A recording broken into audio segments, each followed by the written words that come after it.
Now at 5, the U.S. government is moving quickly to implement President Trump's order to use Guantanamo Bay Naval Reserve as a large-scale immigration detention center, and says the first group of 10 migrant detainees were sent to that base in Cuba today. The president's order last week called for a detention space for as many as 30,000 undocumented immigrants with criminal records.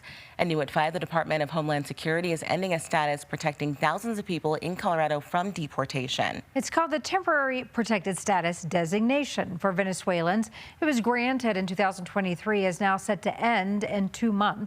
In its order, President Trump's administration says it is no longer the nation's interest to keep TPS for Venezuelans.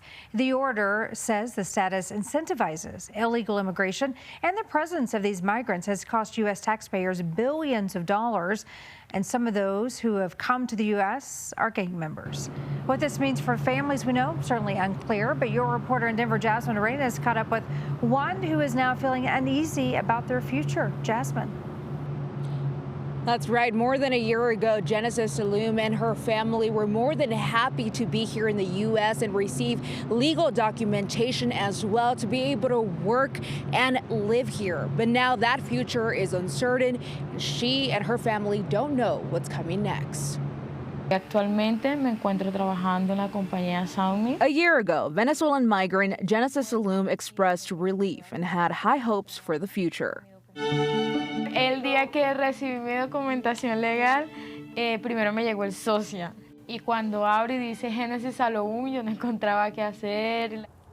Corre, anda. Now that future is uncertain. Preocupadísima.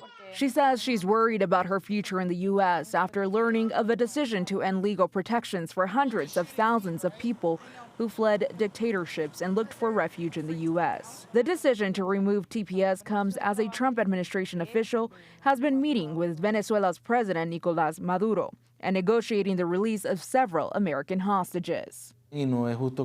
Her husband, Carlos Rosa, says it's not fair. They've been doing things the right way and blames gang members and criminals for having to pay the price.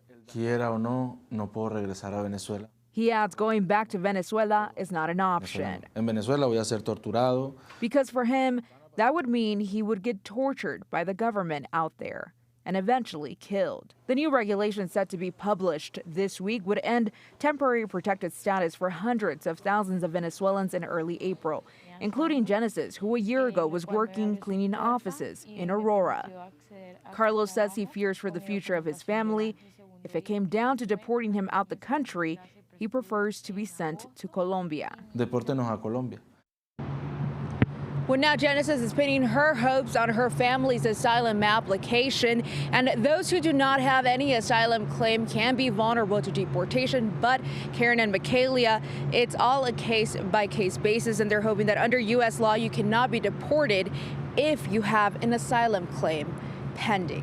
I'm live here in Denver. Jasmine Arenas covering Colorado First. Jasmine, thank you. Jasmine covers the stories impacting communities all across Denver. If you have a story idea for her to check out, you can call 303-863-TIPS and reach out through cbscolorado.com.